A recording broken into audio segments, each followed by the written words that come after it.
Good afternoon. नमस्कार सर्वांना. Introduction तर करून दिलेलंच आहे माझा, पण कसं आहे की मी एक्सपिरियन्स 35 इयर्स असा माझा काउंट करत नाही. कारण बाय एज एक्सपिरियन्स काउंट करणं हे माझ्या दृष्टीने मी चुकीचं समजतो. आणि इनफॅक्ट मी बाहेर पडल्यानंतर जिथे जिथे बघतोय किंवा मी सुद्धा फेस करतोय अनेक वेळेला, किंवा मगाशी जसं तोरसकर साहेब म्हणाले की एखादा बिल्डर किती वर्ष काम करतोय हे कुठेच मायने राहत नाही. काय काम करतोय आणि कसं काम करतोय हे मायने ठेवतात. अगदी तो PMC असो किंवा डेव्हलपर असो किंवा कुठलाही सर्व्हिस प्रोव्हाइड करणारा असो. त्याच्याप्रमाणे मी सांगितलं मी काय काय करायचो. मी डेप्युटी सिटी इंजिनियर म्हणून जरी रिटायर झालेलो असलो तरी मी कॉर्पोरेशनमध्ये असताना मॅक्झिमम काम आहे हे policy making, regulation making, cluster रेग्युलेशनचे प्रायमरी रेग्युलेशन बनवणं सर्व माझ्याकडनं झालेलं आहे. रोड वायडनिंगमध्ये खूप मोठ्या प्रमाणावरती लिगल ह्याच्यामध्ये सुद्धा मी होतो.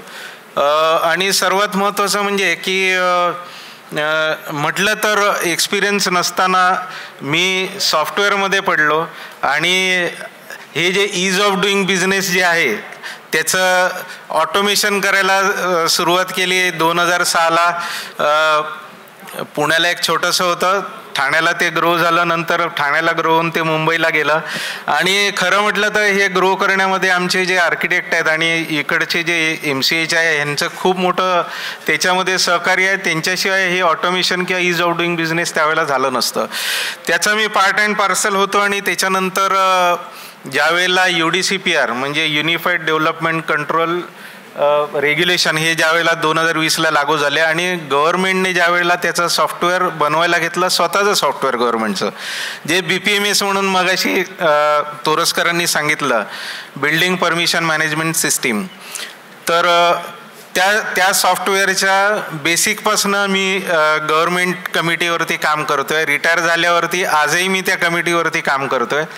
आणि मी जरी माझा बिझनेस करत असलो तरी सेवा म्हणून ठाणा, नवी मुंबई, कल्याण, मीराबाईंदर अनेक ठिकाणचे, इवन नाशिकचे पण आर्किटेक्ट मला फोन करतात की आमचा असा काही प्रॉब्लेम आहे तो सॉल्व्ह करून द्या. मी सर्वांचे सॉल्व्ह करत असतो.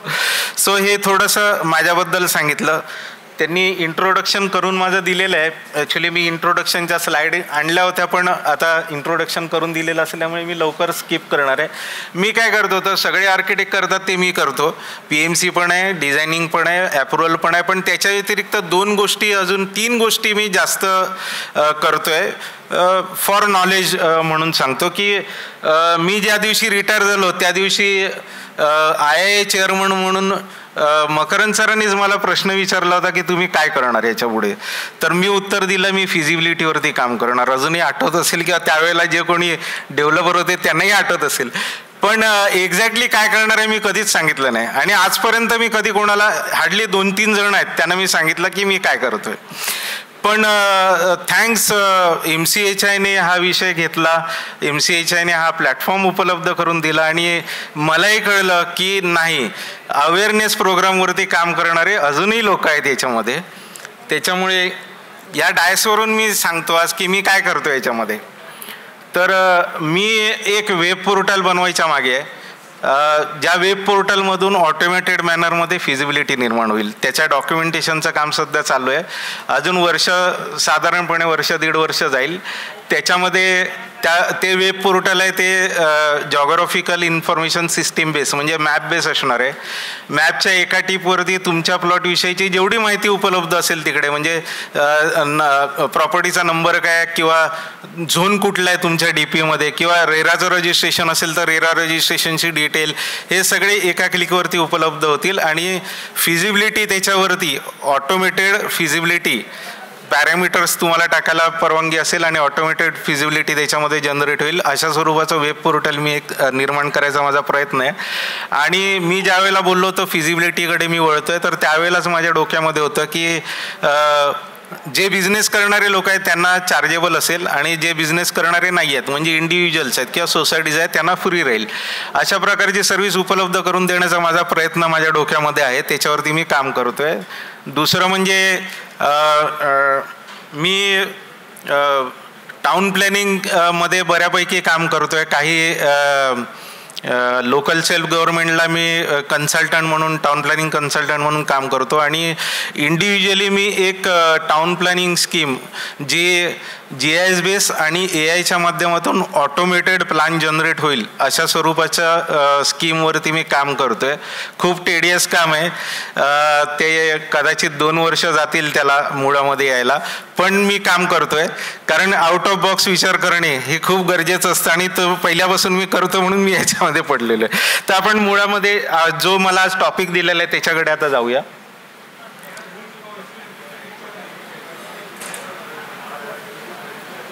हे माझं स्टेट गव्हर्नमेंटचं माझं बिल्डिंग परमिशनचं लायसन आहे आणि रेराचं मी रजिस्टर प्रॉपर्टी एजंट आहे. तर मी रजिस्टर प्रॉपर्टी एजंट का झालेलं आहे, मी फ्लॅट विकायला नाही झालो आहे, मी आता जे पोर्टल जे बनवणार आहे ना त्याच्याकरता मी झालेलो आहे. सो आर्किटेक्ट माझ्याकडची टीम आहे ही मी स्किप करतो सर्व पुढे. आता UDCPR हा जो कॉन्सेप्ट आहे हा 2020ला स्टेट गव्हर्नमेंटने आणला. याच्यापूर्वी कसं होतं की प्रत्येक शहर आणि प्रत्येक गाव याचे नियम वेगवेगळे होते आणि ते एवढे विचित्र नियम होते. म्हणजे MMR रिजन आपण म्हटलं तरी एकच मोठा रिजन आहे आणि या मोठ्या रिजनमध्ये जेवढ्या कॉर्पोरेशन आहे त्यांचे रूल वेगवेगळे. तर प्रत्येकाला कळायचंच नाही की अरे इथे आपण काम करतो इथे असं आणि तिथे तसं आणि एवढे व्हेरिएशन होते. त्याच्यामुळे मग गव्हर्नमेंटनी युनिफाईड म्हणजे काय, सगळ्या कॉर्पोरेशन करता सेम.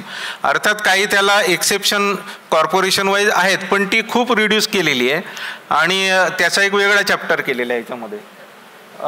तर ते विजन डोळ्यासमोर ठेवून state गव्हर्नमेंटनी hello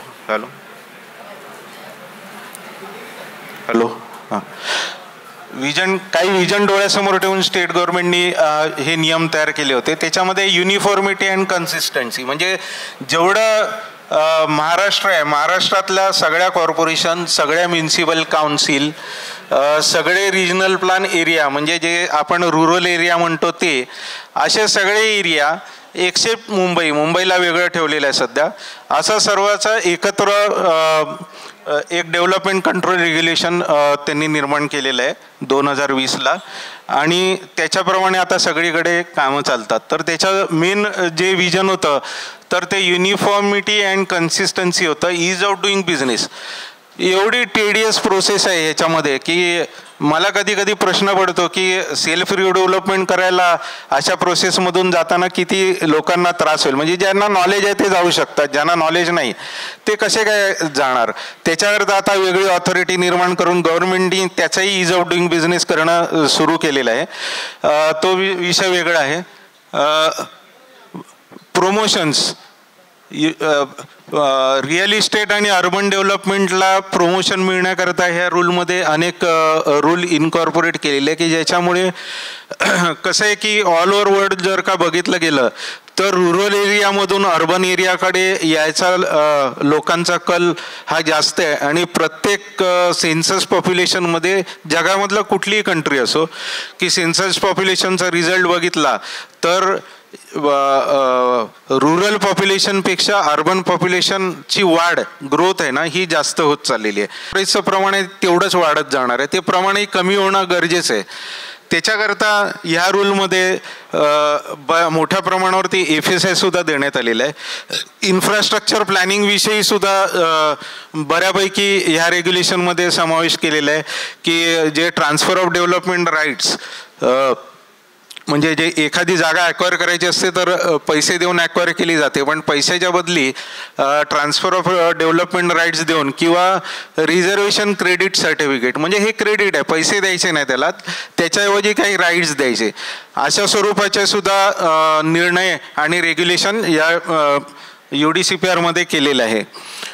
promoting regional growth म्हणजे काय, आता MMR आपला रिजन MMR आहे तर MMR रिजनमध्ये कॉर्पोरेशन आहे, जशी ठाणा महापालिका आहे, कल्याण आहे, किंवा पुढे गेलं तर अंबरनाथ काउन्सिल आहे, बदलापूर काउन्सिल आहे, या बाजूला मीरा भाईंदर काउन्सिल आहे. पण याच्या ग्रोथ ही ह्याच्या आजूबाजूला पण पसरते आहे ना.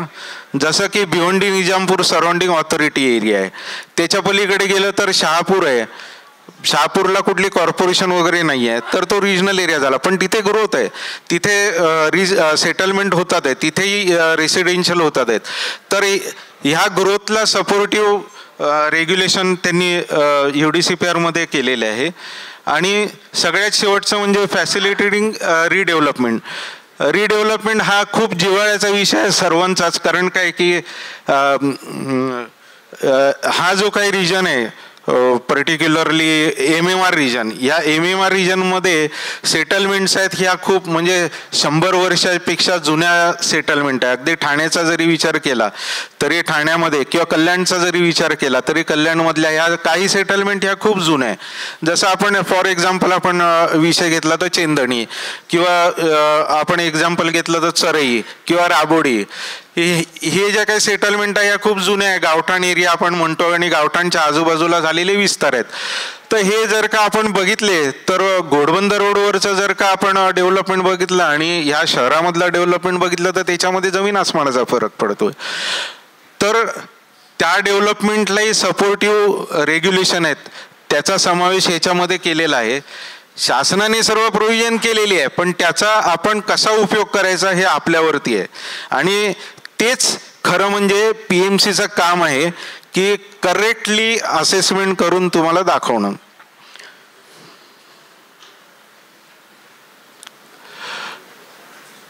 UDCPRचं विजन आहे की प्रिन्सिपल्स आहेत की पब्लिक सेफ्टी आणि हेल्थ सेफ्टी त्याच्यामध्ये बघण्याच्या विषयी रेग्युलेशन आहेत.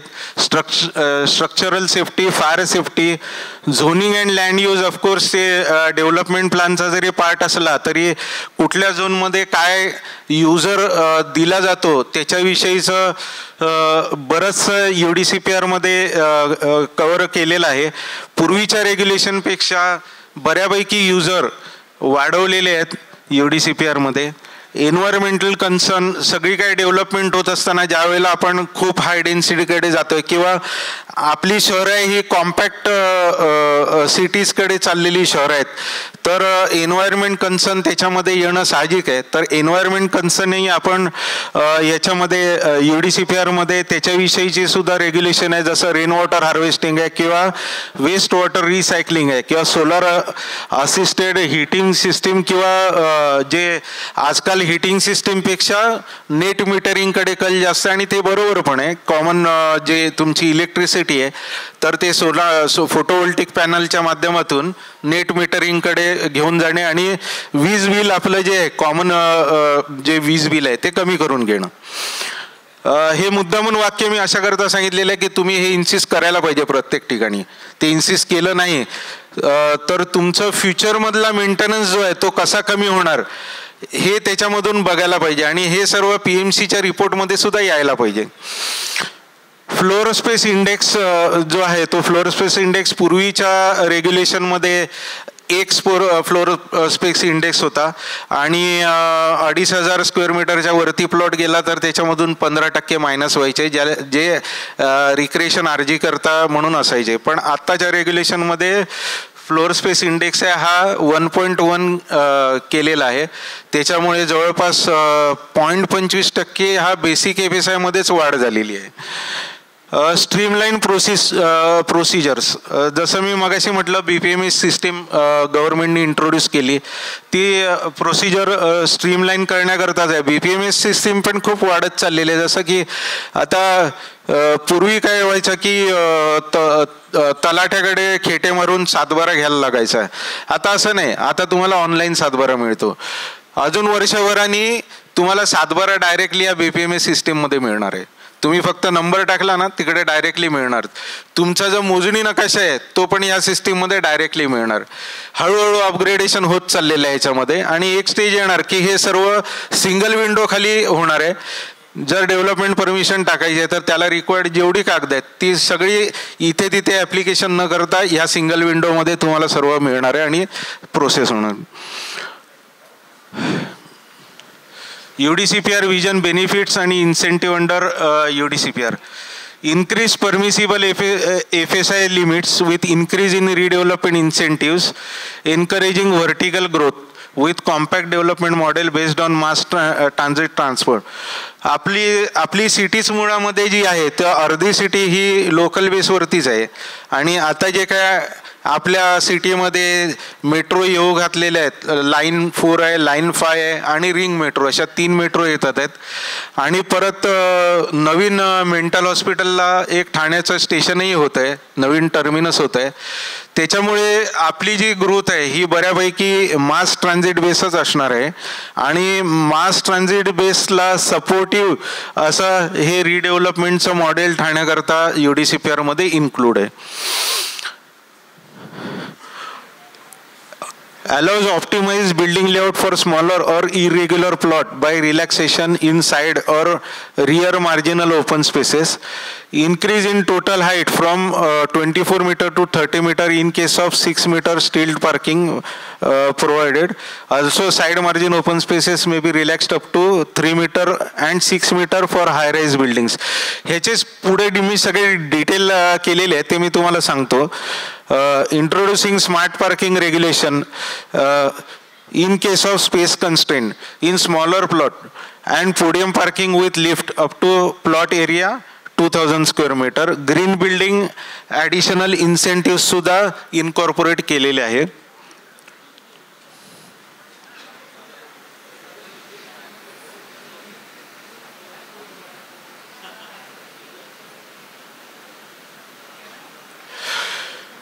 आता FSI बद्दल म्हणायचं झालं तर पूर्वी काय होतं आणि आता काय होतं असं कंपॅरिझन थोडं करायला लागेल आपल्याला, कारण आता रिडेव्हलपमेंटला बूस्ट व्हायला काय काय UDCPR मध्ये प्रोव्हिजन आहेत त्याच्याविषयी आपण बघणार आहे. आणि तुमचे जे PMC जी फिजिबिलिटी देतो त्या फिजिबिलिटीमध्ये जो टेक्निकल पार्ट आहे त्या टेक्निकल पार्टचा बेसच हा आहे मुळात, त्याच्यामुळे हे सर्व समजून घेणं आवश्यक आहे.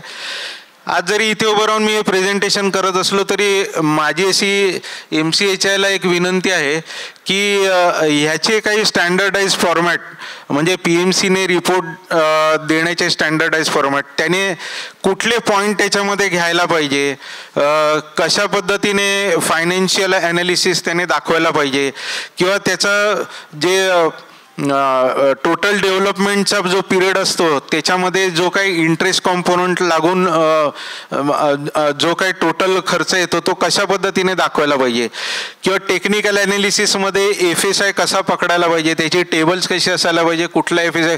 तर एक छोटंसं मला वाटते बुकलेट करूनही सर्क्युलेट करावं MCHIने.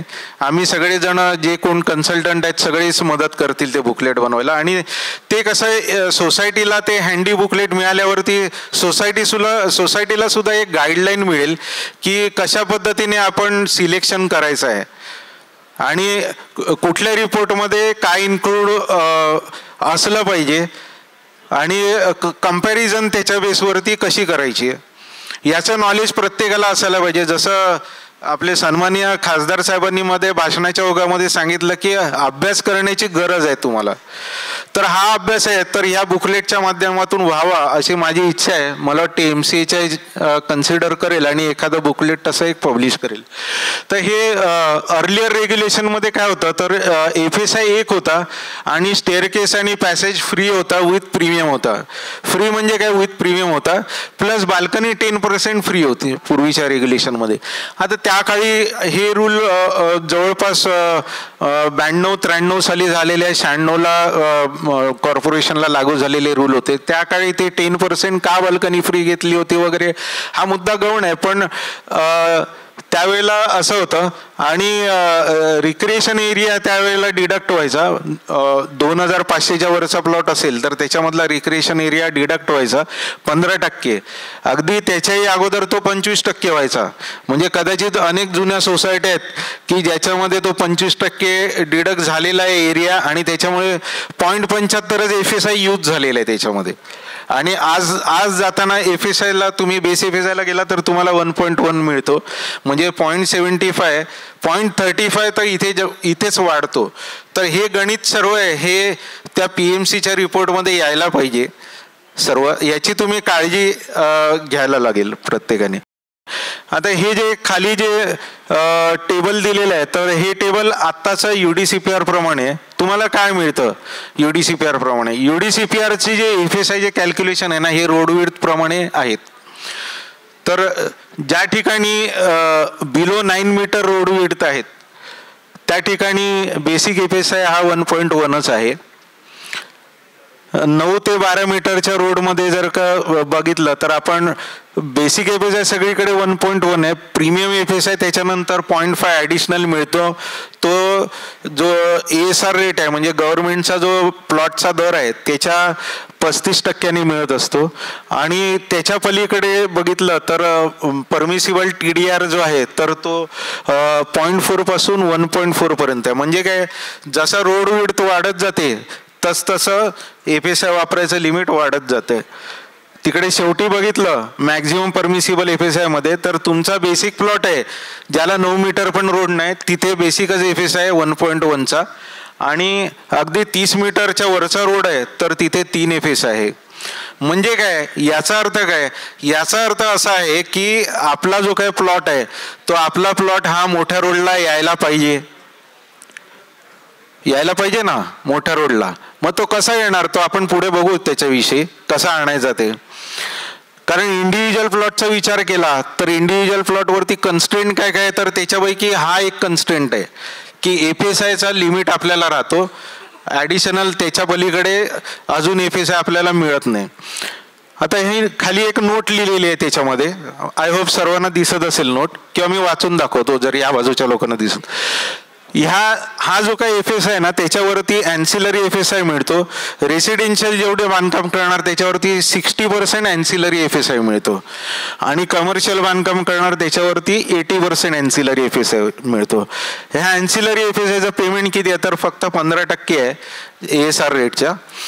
आणि पूर्वी जसं स्टेअरकेस आणि पॅसेज फ्री होता ना, तर हा स्टेअरकेस किंवा पॅसेजचा जर एरिया जर का मोजला ना तर तो 25%च्या आतच असायचा, किंवा बाल्कनी जरी 10% पकडली तरी 25%च्या आत असायचा.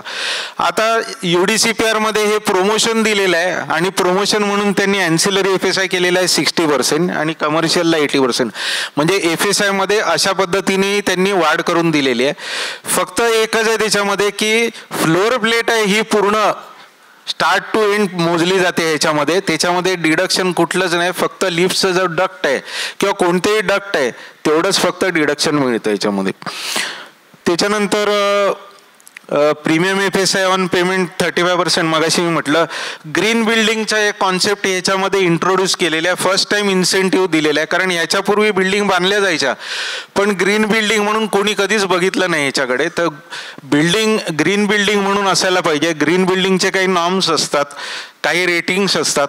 तर ते 3 प्रकारचे रेटिंग्स आहेत इथे. गृह रेटिंग आहे, IGBC रेटिंग आणि लीड रेटिंग आहे. हेच मोस्टली वापरले जातात. त्यातल्या त्यात IGBC आणि लीडचा वापर जास्त केला जातो. आणि याच्यामध्ये वेगवेगळे म्हणजे सिल्वर, गोल्ड, प्लॅटिनम असे 3 कॅटेगरी आहेत. आता प्लॅटिनम म्हणजे त्याच्यामध्ये ग्रीन बिल्डिंगचे खूप वेगवेगळे विषय आहेत. म्हणजे लाईट अँड व्हेंटिलेशन पासून मटेरियलच्या स्पेसिफिक यूजपर्यंत. आणि ते जनरली ज्या पब्लिक बिल्डिंग आहे, ज्या गव्हर्नमेंट बांधते, जिथे खर्च गव्हर्नमेंट करतं, तिथे या गोष्टी परवडत असतात. त्याच्यामुळे जनरली याच्यामध्ये प्रोजेक्टमध्ये किंवा रिडेव्हलपमेंटमध्ये कोणी प्लॅटिनमला जात नाही. पण सिल्वर किंवा गोल्ड घेता येतं, कारण इकडच्या ज्या प्रोव्हिजन आहेत ह्या प्रोव्हिजन त्याच्यापेक्षा बऱ्यापैकी कमी आहेत. आणि त्या प्रोव्हिजन केल्याने जे एन्व्हायरमेंट दृष्ट्या बेनिफिट आहे बिल्डिंगला तो मिळत असतो. तर त्याच्याकरता तो ॲडिशनल इन्सेंटिव्ह दिलेला आहे 3% आणि 5%. तुमच्या PMCला तुम्ही हे सांगायला पाहिजे की तुम्ही ग्रीन बिल्डिंगचा कॉन्सेप्ट त्याच्यामध्ये घ्या, त्याचा ॲडिशनल FSI घ्या. आणि जो कोण डेव्हलपरचा टेंडर काढणार त्या टेंडरमध्ये सुद्धा कंडिशन टाका तुम्ही की आम्हाला ह्या ग्रीन बिल्डिंगचं सिल्वर किंवा गोल्ड हे तुम्ही घ्यायलाच पाहिजे. कंपल्शन करा त्याला. FSI भले जाऊ द्या त्याला, FSIचा प्रश्न नाही, पण हे कंपल्शन केल्याने काय होईल, त्याच्या प्रोव्हिजन त्या बिल्डिंगमध्ये त्याला करायला लागतील, ज्याचा बेनिफिट तुम्हाला लाईफ लॉंग मिळू शकेल.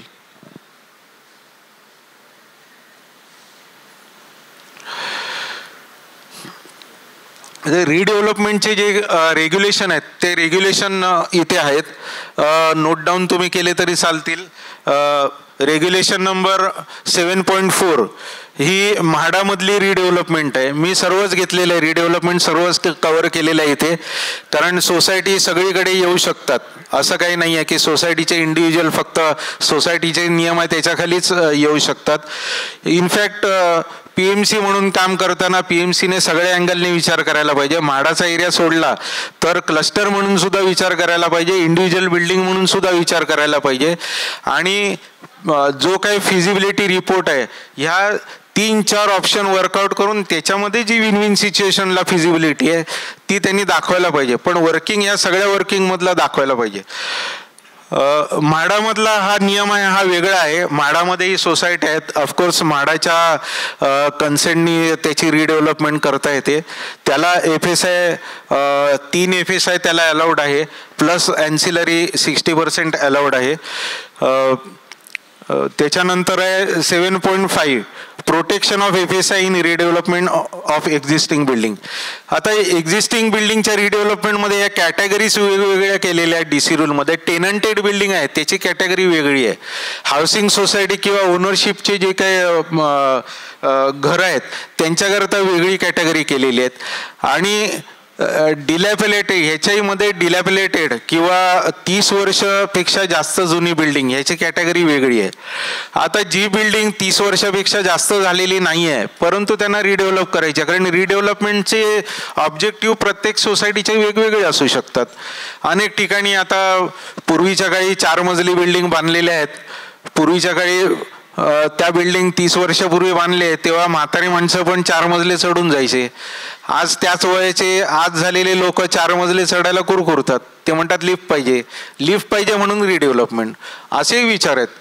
माझ्याकडे तर एक PMC म्हणून एक सोसायटी आली होती आणि मी त्यांना बनवून दिलं सर्व. मी 7 मजली बिल्डिंग बनवली. मला बोलले नाही आम्हाला हायराईज बिल्डिंग पाहिजे. अहो म्हटलं तुम्ही मेंटेनन्स जास्तकडे चाललात. तुम्ही आज जे कमी मेंटेनन्स आहे 7 मजलीमध्ये केलं तर तुमचं मेंटेनन्स कमी राहील. तुम्ही हायराईज मागतात आहे, तुमचा मेंटेनन्स सर्वच गोष्टीने जास्त जाणार आहे. नाही पण आम्हाला हायराईजमध्ये द्यायचं. तर असं ऑब्जेक्टिव्ह प्रत्येकाचं वेगवेगळं असू शकतं आणि त्याच्यामुळे मग 30 वर्ष झालेले नसतील तरी सुद्धा त्यांना रिडेव्हलपमेंट हवी असते. तर मग अशा बिल्डिंगना काय मिळू शकतं, तर हा जो काय 7.5 आहे ना, तर protection of FSI in redevelopment of existing म्हणजे तुमचा जो FSI तुम्ही कंझ्युम केलेला आहे तो प्रोटेक्टेड राहतो. आता तो FSI आहे तो UDCPRने मागचं मी टेबल दाखवलं त्याच्यापेक्षा जर कमी असेल तर काय, तर त्याच्यापेक्षा कमी असेल तर त्याच्याप्रमाणे मिळणार. जो जास्त FSI आहे तो किंवा हा याच्याप्रमाणे रिडेव्हलपमेंट मिळू शकते. पण जनरली मगाशी मी तुम्हाला सांगितलं की 15% किंवा 25% जे लेस होतं त्याच्याप्रमाणे जर विचार केला तर हा FSI कितीतरी पटीने जास्त होतो. म्हणून मग असे लोक सुद्धा आज पुढे येतात जिथे 25 वर्ष झालेले किंवा 20 वर्ष झालेले. खरं म्हटलं तर माझ्या दृष्टीने टेक्निकली बोलायचं गेलं तर त्यांचं काम आहे की बिल्डिंग मेंटेन करणं, न की रिडेव्हलपमेंटच्या मागे पडणं. पण काही कारणामुळे त्यांना असं वाटतं, जसं मी मगाशी कारणं सांगितली की लिफ्ट नाही किंवा काही दुसरे अजून काय प्रॉब्लेम असू शकतात, तर त्याच्याकरता रिडेव्हलपमेंट पाहिजे असते. तर त्याच्याकरता 7.5 आहे. 7.6 मध्ये आहे ती रिडेव्हलपमेंट ऑफ ओल्ड डिलॅपिलेटेड आणि डेंजरस बिल्डिंग. आता ओल्ड डिलॅपिलेटेड म्हणजे काय, MMC ॲक्ट म्हणजे महाराष्ट्र म्युनिसिपल कॉर्पोरेशन ॲक्ट आहे, त्याच्यामध्ये काही तरतूद केलेली आहे की बिल्डिंग दर 30 वर्षांनी जे कोण ओनर आहेत, म्हणजे आता सोसायटी म्हटलं तर ओनर आहेत, तर त्यांनी स्ट्रक्चरल स्टॅबिलिटी रिपोर्ट त्याचा करणं मेंडेटरी केलेलं आहे. दर 5 वर्षामध्ये एकदा त्यांना करायला लागतो आणि तो कॉर्पोरेशनला सबमिट करायला लागतो. किती जण करतात आणि किती जण सबमिट करतात हा मुद्दा गौण आहे त्याच्यामध्ये, पण हे मेंडेटरी प्रोव्हिजन आहे. आणि त्याच्याखाली त्यांनी कॅटेगरी केलेली आहे की तो स्ट्रक्चरल स्टॅबिलिटी रिपोर्ट केल्यानंतर तो जो स्ट्रक्चरल इंजिनियर आहे ना, त्या रिपेअरच्या कंडिशनप्रमाणे किंवा बिल्डिंगच्या कंडिशनप्रमाणे तो त्याच्यावरती कॅटेगरी लिहितो आणि रिमेडीज काय ते पण लिहिले जातात. पण त्याच्यामधली जी कॅटेगरी आहे C1 कॅटेगरी, की ज्याच्यामध्ये रिमेडीज नाही आहे, तुम्हाला डिमॉलिश करायलाच लागते, की हे स्ट्रक्चरली अनसेफच आहे बिल्डिंग, असे जे काही स्ट्रक्चर आहेत, मग त्याला 30 वर्ष झालेले नसतील तरी सुद्धा ते ह्या कलमाखाली कव्हर होतात. आणि 30 वर्ष झालेल्या जुन्या बिल्डिंग पण त्याच्याखाली कव्हर होतात. त्याच्यामध्ये 2 वेगवेगळे मुद्दे आहे की multi dwelling building with owner किंवा ओनर्स, याच्यामध्ये कोऑपरेटिव्ह सोसायटी येतात, किंवा जर कोऑपरेटिव्ह सोसायटी व्हायला मेंबर्स कमी पडत असतील तर अशा बिल्डिंग सुद्धा याच्याखाली येतात. दुसरं आहे ते टेनंटेड बिल्डिंग, म्हणजे ज्या पूर्वी रेंट कंट्रोल ॲक्ट खाली जे कोण टेनंट ठेवायचे, किंवा आपण म्हणतो की पागडी सिस्टीम खालच्या बिल्डिंग होत्या, आता ठाण्यामध्ये अशा बिल्डिंग बऱ्यापैकी कमी झालेल्या आहेत. फार तर म्हणजे या कोर सिटीमध्ये थोड्याशा बिल्डिंग असतील, पण बाकी कोर सिटी सोडली तर बाहेर अशा बिल्डिंगी नाही आहेत. बऱ्यापैकी त्या सोसायटीज किंवा अपार्टमेंट ओनर्स असोसिएशनच्या बिल्डिंग वगैरे अशा आहेत. तर त्याचं रेग्युलेशन आहे हा 7.6.1 झाला, 7.6.2 खाली टेनंटेड आला. याचे आपण FSI आहे ते आपण बघणार आहे प्रत्येकाचे वेगवेगळे. तिसरा जो नियम आहे तर तो redevelopment of old dilapidated and dangerous building, म्हणजे हा जो वरती जे 2 नियम जे दिलेले आहेत 6.1 आणि 6.2, ह्या दोन्हीचं क्लब करून ठाण्याकरता स्पेशल एक नियम बनवलेला आहे, ज्याच्यामध्ये इतर सिटीच्या मानाने ठाण्याला FSI जास्त आहे. तो नियम आहे 10.2.10. तर आपल्या दृष्टीने महत्त्वाचा कुठला आहे तर इंडिव्हिज्युअल बिल्डिंग डेव्हलपमेंटला तो 10.2.10. त्याच्याप्रमाणे सगळं काही FSI रेग्युलेशन आपल्याकडे ठाणे सिटीमध्ये चालणार आहे. त्याच्यानंतर येतो 14.7 स्लम रिडेव्हलपमेंट स्कीम. ऑफकोर्स आज तो विषय नाही आहे आपला, त्याच्यामुळे मी त्याच्यावर फोकस करत नाही आहे, पण रिडेव्हलपमेंट कशा पद्धतीने चालणार आहे हे मी UDCPR मध्ये दाखवतोय तुम्हाला. आणि शेवटचा मुद्दा आहे 14.8 अर्बन रिन्युअल स्कीम. आता अर्बन रिन्युअल स्कीम हा विषय असा आहे की अनेक जणांच्या डोक्यावरूनच जातो आणि अनेक बाहेर वाद प्रवाद याच्यावरती भरपूर चालू आहे. PMC सुद्धा त्यांच्या वर्किंगमध्ये हा विषय दाखवत नाही. खरं म्हटलं तर याच्या पॉलिसी मेकिंग आणि रेग्युलेशन जे बनवले त्याच्यामध्ये मीच होतो 2014 साली.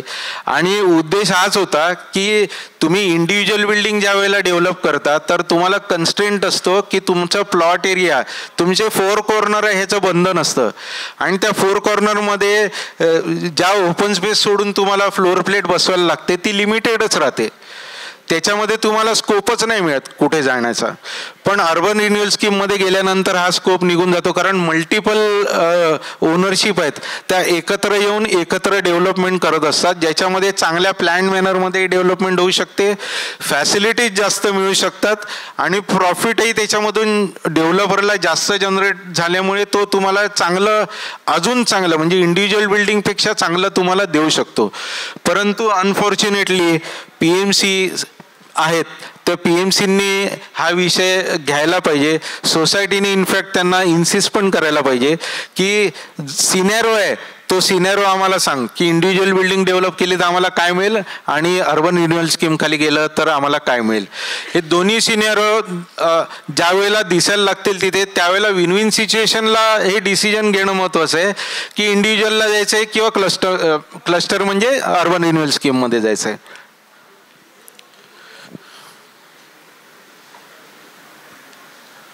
आता हे इलिजिबिलिटी बाबत आहे. 2.4 जसं मी म्हटलं की म्हाडामधले जे आहेत तर म्हाडामधल्या कोऑपरेटिव्ह सोसायटीज किंवा लिझीज आहेत किंवा म्हाडामध्ये अनेक म्हाडामध्ये जे आहे ते इलिजिबल इन्क्रोचर्स पण आहेत अनेक म्हाडामध्ये, ते सुद्धा या स्कीम खाली येऊ शकतात. त्याच्यानंतर 7.5 मध्ये प्रोटेक्शन ऑफ FSI जे मगाशी आपण बघितलं तर ते बिल्डिंग मधले सगळेच ह्याच्यामध्ये कव्हर होऊ शकतात. 7.6 मध्ये आपण मगाशी चर्चा केली, आता पुन्हा ह्याच्यावरती नको जायला की 30 वर्ष जुनी बिल्डिंग आणि डिलॅपिलेटेड वरती मी डिटेलमध्ये मगाशी सांगितलेलंच आहे. अर्बन रिन्युअल स्कीममध्ये कसं आहे की 10,000चा मिनिमम क्लस्टर करायला लागतो. आता आपण विचार केला की चराईसारखा एरिया आहे जो इंडिव्हिज्युअल बिल्डिंग केली आहे, गावठाण म्हणून केली, 1.5 मीटर ओपन स्पेस सोडून तुम्ही डेव्हलपमेंट करता. चराईमध्ये 1.5 मीटर ओपन स्पेस सोडून डेव्हलपमेंट केल्यावरती फील काय येतो त्या डेव्हलपमेंटचा, त्या डेव्हलपमेंटचा खूपच कंजेस्टेड म्हणून असाच फील येतो. पण तेच जर का 10,000चा क्लस्टर करून डेव्हलप केलं ना तर वाईड ओपन स्पेस म्हणजे तुमच्या खिडकीसमोर आज जी 3 मीटरची म्हणजे ते पलीकडची 1.5 मीटर आणि इकडची 1.5 मीटर 3 मीटरची ओपन स्पेस आहे ना, त्याच्याऐवजी 12 मीटरच्या ओपन स्पेस मिळायला लागतील. हा जो बेनिफिट आहे ना, बघा काय बघायला पाहिजे आपल्याला, तर फायनान्शियल कॅल्क्युलेशन बघताना आपल्याला आपल्या फ्युचरमधलं क्वालिटी ऑफ लाईफ सुद्धा बघायला पाहिजे. इम्पॉर्टंट काय आहे, क्वालिटी ऑफ लाईफ. फायनान्सपेक्षाही इम्पॉर्टंट आहे क्वालिटी ऑफ लाईफ. त्याच्यामुळे PMCचा रोल इथे खूप महत्त्वाचा आहे. PMCने ऑप्शन देणं, नुसतं ऑप्शन नाही, डिझाईन सगळं ऑप्शन देणं महत्त्वाचं आहे की ज्याच्यामध्ये तुम्हाला हे दिसायला पाहिजे की क्वालिटी ऑफ लाईफमध्ये आपल्या काय फरक पडतोय का या रिडेव्हलपमेंटने. तर असं क्लस्टर रिडेव्हलपमेंटमध्ये काय काय येतं, तर अनऑथोराइज सेटलमेंट तर येतातच, डिलॅबिलेटेड ओल्ड एज पण बिल्डिंग त्याच्यामध्ये येतात, पण तुमच्या रेग्युलर ऑथोराइज बिल्डिंग सुद्धा त्याच्यामध्ये येतात. पण त्या authorize building subject to 50% of aggregate area त्याच्यामध्ये दिलेलं आहे. आता चराईसारखा एरिया बघितला किंवा राबोडीसारखा एरिया आपण बघितला तर याच्यामध्ये अनऑथोराइज पण आहे, ऑथोराइज पण आहे, मिक्स डेव्हलपमेंट आहे इथे आणि ही एकत्ररित्या डेव्हलपमेंट करता येते. त्याचं प्लॅनिंगही असं करता येतं की बिल्डिंग्स ज्या आहे, बिल्डिंगची कॅटेगरी आहे, त्या अनेक बिल्डिंग त्याच्यामध्ये येणार, तर त्या कॅटेगरीप्रमाणे बिल्डिंग डिझाईन पण करता येते. ज्यांना रिसेटलमेंटमध्ये दुसऱ्यांचा समावेश नको त्यांच्याकरता सेपरेट वेगळी बिल्डिंग किंवा वेगळी विंगही करता येते. हे सर्व काही डिझाईनवरती डिपेंड आहे. पण जर तुम्हाला डिझाईनच नाही दाखवली गेली, तुम्हाला ते ऑप्शनच नाही दाखवले गेले, तर जे काही पेपरमध्ये चालतं किंवा पेपरमध्ये बोललं जातं किंवा कोणी काही सांगितलं जातं तर त्याच्यावरती आपण विश्वास ठेवतो आणि साहजिक आहे तसाच विश्वास ठेवला जाईल जोपर्यंत पिक्चर आपल्या समोर क्लिअर दिसत नाही. त्याच्यामुळे अशा ठिकाणी कोणी सोसायटी असतील तर त्यांनी PMC जे नेमणार त्याला इन्सिस्ट करा की आम्हाला हे सगळे सिनेरो दाखवा, तुम्ही सगळे सिनेरो दाखवल्याशिवाय आम्ही फायनल करू शकणार नाही.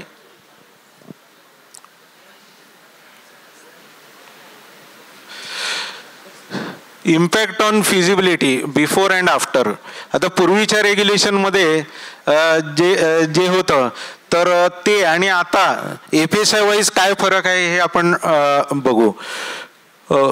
पहिलं म्हाडा रिडेव्हलपमेंट पूर्वी 2.5 FSI होता, स्टेअरकेस पॅसेज एरिया फ्री होता, आता 2.5चा 3 झालाय आणि 3 वरती अजून अँसिलरी 60% आणि कमर्शियलला 80% मिळतोय. त्याच्यानंतर हे जे रिडेव्हलपमेंट आहे आपलं म्हणजे नॉर्मल रिडेव्हलपमेंट जे आहे तर नॉर्मल रिडेव्हलपमेंटमध्ये पूर्वी काय होतं तर 1 FSI होता आणि 15% इन्सेंटिव्ह होता. म्हणजे ज्याला डिलॅपिलेटेड बिल्डिंग नाही, 30 वर्षाचा क्रायटेरियाच नव्हता त्यावेळेला, जी बिल्डिंग डिलॅपिलेटेड नाही त्यांना इन्सेंटिव्ह घ्यायचा असेल रिडेव्हलपमेंटचा तर फक्त 15% होता. आज जो तुम्हाला 15% नाही, आज त्याच्या पुढे बघितलं तर जे 6.1 टेबल जे मगाशी आपण बघितलं ना ते प्लस त्याच्यावरती TDR प्रीमियम मिळून प्लस त्याच्यावरती इन्सेंटिव्ह तुम्हाला मिळतो 50%. तुमचा एक्झिस्टिंग जो बिल्टअप एरिया आहे त्याच्यावरचा 50%चा इन्सेंटिव्ह सुद्धा मिळतो. म्हणजे FSI मध्ये किती मोठ्या प्रमाणावरती वाढ झाली आहे बघा. आणि ही ठाण्याकरता आहे, बाकीच्या सिटीमध्ये एवढी वाढ दिलेली नाही आहे त्यांनी. तर ही वाढ आहे ही कॅप्चर करायला पाहिजे आपण आणि आपण आपलं जे क्वालिटी ऑफ लाईफ आहे ते रिडेव्हलपमेंटच्या माध्यमातून चांगलं करून घ्यायला पाहिजे. आता हा शेवटचा जो आहे तो ओल्ड डिलॅपिलेटेड आणि डेंजरस बिल्डिंगचा आहे. तर त्याच्याकरता पूर्वी 50% इन्सेंटिव्ह होता किंवा 2 विच एव्हर इज मोर असा ऑप्शन होता त्याच्यामध्ये. आणि हा फक्त टेनंटेड बिल्डिंग करताच होता. काही काळाकरता सोसायटी आणि टेनंटेड बिल्डिंग असा वाद पण झाला होता, पण अल्टिमेटली 2008ला शासनाने एक GR काढला ज्याच्यामध्ये फक्त टेनंटेड बिल्डिंगलाच तो देऊ केला. आता दोन्ही बेनिफिट आहे, टेनंटेडला पण आहे आणि सोसायटीजला पण आहे. आणि 50% तर मिळतोच आहे, पण त्याच्यावरती 50% किंवा 15 स्क्वेअर मीटर पर टेनामेंट, काही छोट्या टेनामेंट असतील तर याला बेनिफिट मिळतो, पण जनरली 1 BHKच्या वरच्या टेनामेंट असतील तर 15पेक्षा 50% जास्त चांगले बसू शकतात.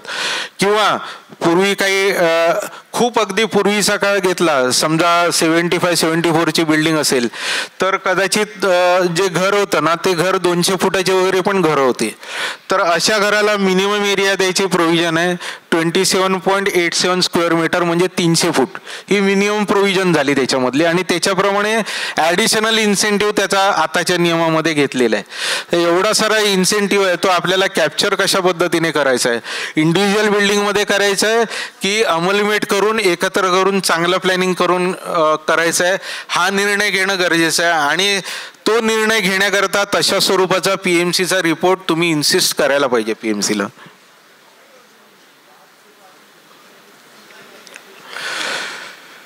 तर की बेनिफिशियरी ऑफ UDCPR मी तर सर्वच सांगितलं, आता हे शॉर्टमध्ये त्याच्यामध्ये आलेलं आहे की फास्टेस्ट ग्रोईंग आहे आपलं, ओल्ड आणि इरेग्युलर शेपचे प्लॉट आहे, डिफिकल्ट टू रिडेव्हलप आहे, आणि त्याच्यामुळेच 2 किंवा जास्त प्लॉट अमलमेट करून केलं तर चांगल्या जेवढे प्लॉट अमलमेट करून करणार ना तेवढं प्लॅनिंग चांगलं होतं, हाय राईजलाही तेवढं जाता येतं.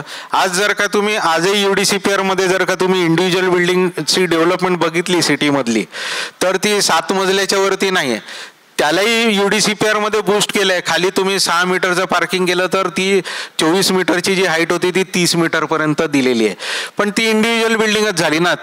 ती इंडिव्हिज्युअल बिल्डिंगला मार्जिन ओपन स्पेस सोडायला जर8x5 प्रमाणे मार्जिन ओपन स्पेस लागते 4.7 मीटर, ती पण 3 मीटरपर्यंत रिलॅक्स करायची परमिशन दिलेली आहे.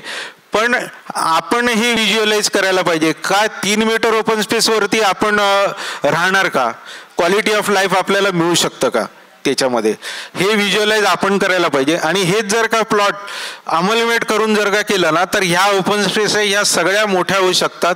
बिल्डिंग जरी हाय राईज झाली तरी त्याला 12 मीटरपर्यंत ओपन स्पेस मिळू शकते, 12 मीटर नाही मिळाली तर 9 मीटर तरी मिळू शकते. 9 मीटर सुद्धा लाईट अँड व्हेंटिलेशनला खूप छान ओपन स्पेस बसते. त्या पद्धतीने विचार करायला पाहिजे प्रत्येकाने. UDCPR unlock potential by providing consistent FSI norms and relaxed condition for amalgamation, road widening and open spaces. आता मगाशी मी जे एक्सप्लेन करून सांगितलं तेच हे लिहिलेलं आहे. Allows optimized building layout for smaller and irregular plot, ते पण बोलून झालं. Enabled thousands of society to initiate a complete redevelopment which was earlier unfeasible.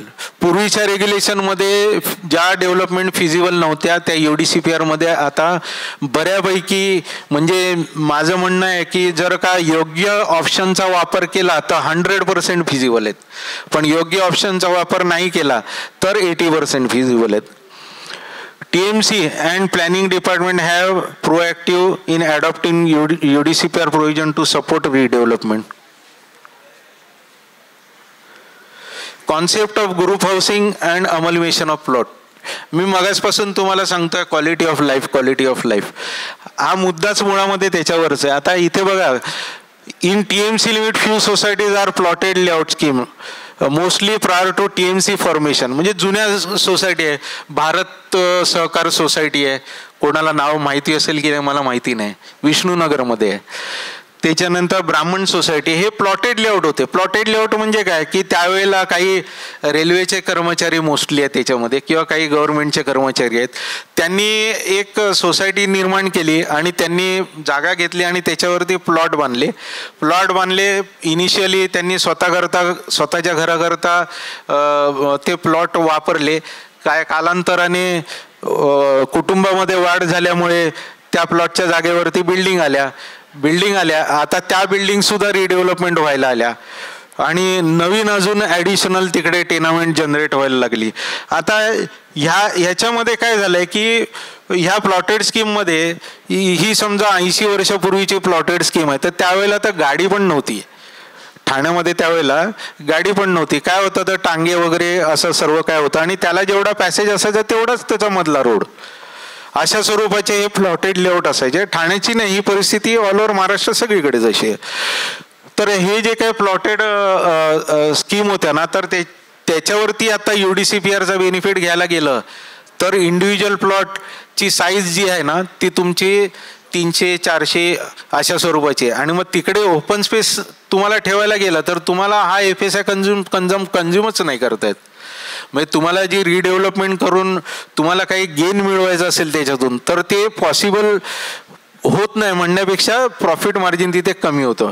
तर असे प्लॉट आहेत, असे प्लॉट जर अमलमेट करून तुम्ही बांधले तर अमलमेशनमध्ये तुम्हाला हे प्रॉफिट मार्जिन आहे हे वाढतं. म्हणजे तुमचं जे गेन आहे हे वाढतं. प्लस क्वालिटी ऑफ लाईफ करता रिक्वायर्ड अम्युनिटीज त्याच्यामध्ये अरेंज करता येतात आणि लाईट अँड व्हेंटिलेशन करताच्या ओपन स्पेस सुद्धा वाढतात. आता तुम्ही इमॅजिन करा की 2 400 मीटरचे प्लॉट लागून आहेत, दोघांमध्ये वेगवेगळी बिल्डिंग बांधली, दोघांच्या मध्ये ओपन स्पेस किती, याने 3 मीटर सोडली त्याने 3 मीटर सोडली. कारण 400 मीटरच्या प्लॉटमध्ये बिल्डिंग बांधायची असेल तर 3 मीटरच्या वरती ओपन स्पेस सोडली तर बिल्डिंगच नाही बसणार. आता हे 6 मीटरची गॅप जेवढी प्लॉटची डेप्थ आहे तेवढी तर सुटली ना त्याच्यामधली. पण जर हे प्लॉट अमोल्युमेट झाले तर ह्या 6 मीटरच्या प्लॉटमध्ये पण प्लिंथ आली, म्हणजे प्लिंथ एरिया वाढला ना. प्लिंथ एरिया वाढला तर 7 मजली बिल्डिंगमध्ये जास्त FSI कंझ्युम होणार. बिल्डिंग राहिली लो राईजच पण FSI तर जास्त कंझ्युम झाला. आता 2 प्लॉटचं आपण अमलमेशन बघितलं पण 3 प्लॉट अमलमेट केलं तर अजून त्याच्यापेक्षा चांगलं आहे. तर अमलमेशनचा बेनिफिट हा मिळवायला पाहिजे आपण, आणि तो मिळवायला म्हणून PMCच्या रिपोर्टमध्ये, फिजिबिलिटीच्या रिपोर्टमध्ये असे सगळे ऑप्शन त्याने वर्किंग करून दाखवायला पाहिजे. इंडिव्हिज्युअल डेव्हलपमेंट केली तर असं होऊ शकतं पिक्चर, हे अमलमेट करून केले तर असं होऊ शकतं picture.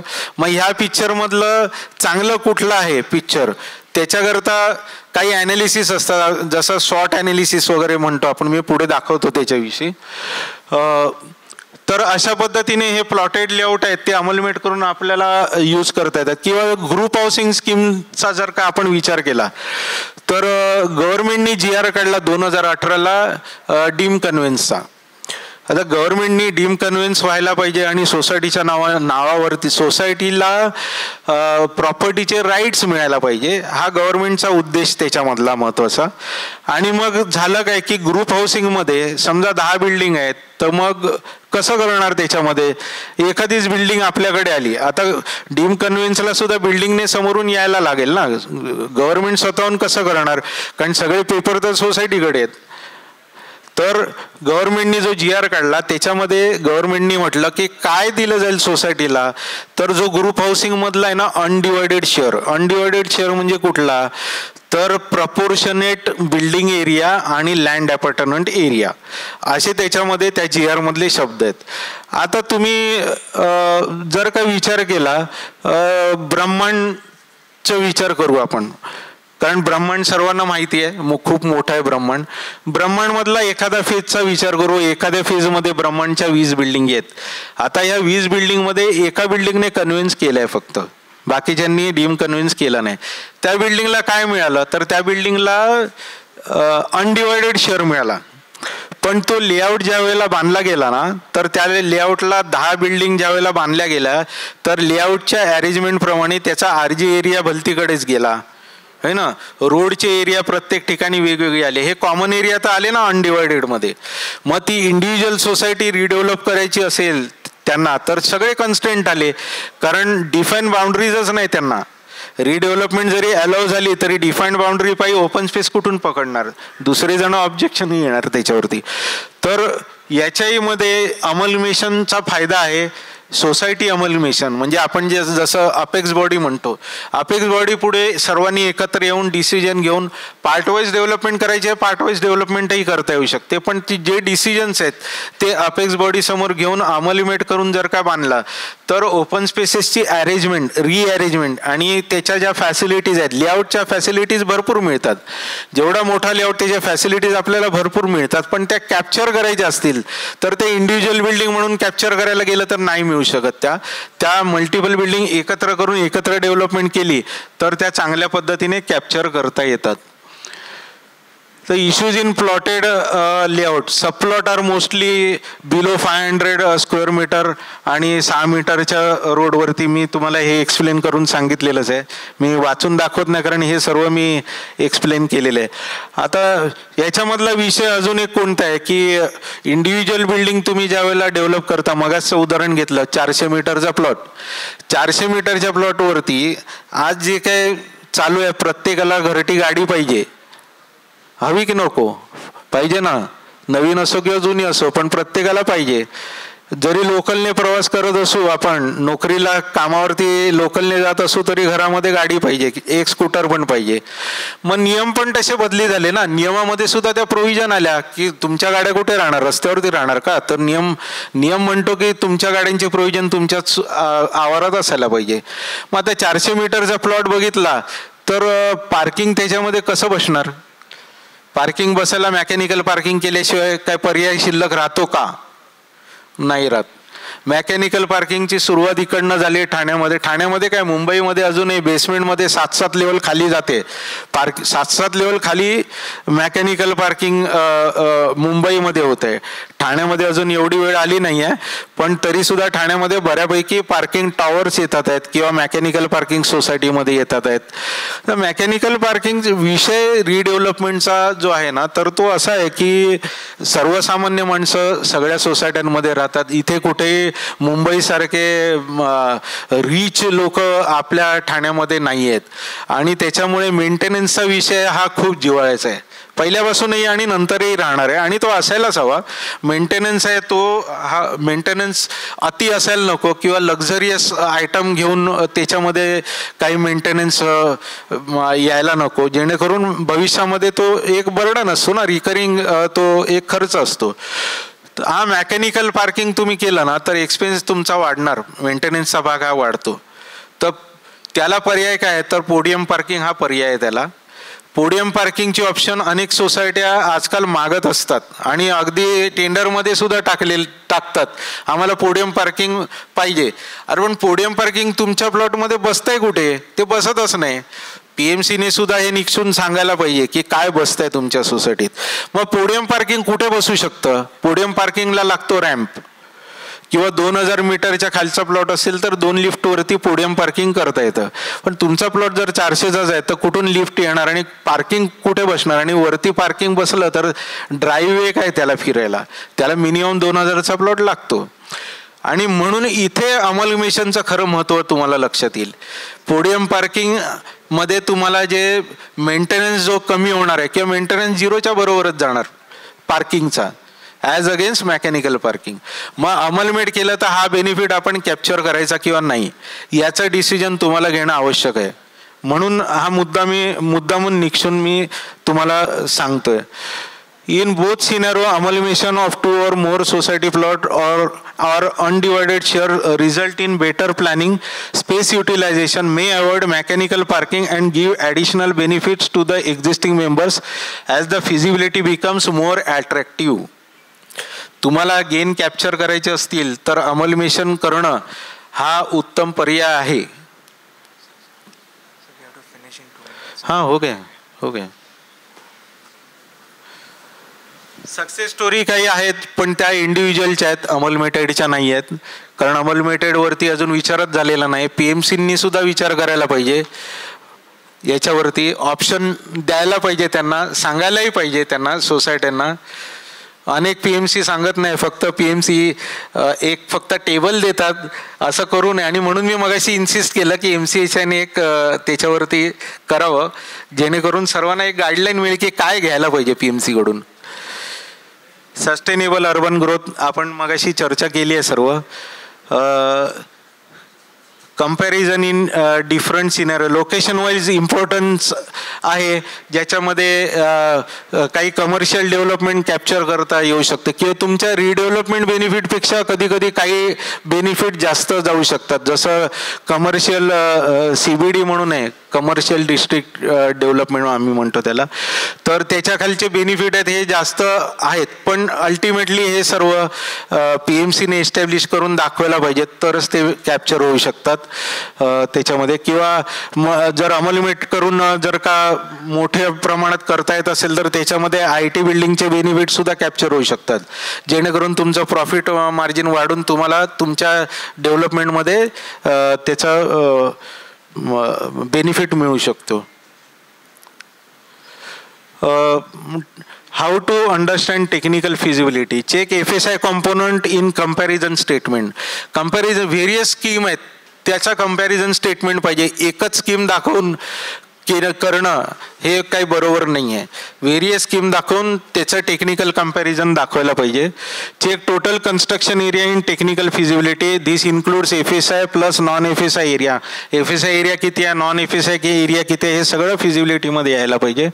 Parking area tally with total number of parking provided and approximate area per parking, ते पण फिजिबिलिटीमध्ये दिसायला पाहिजे.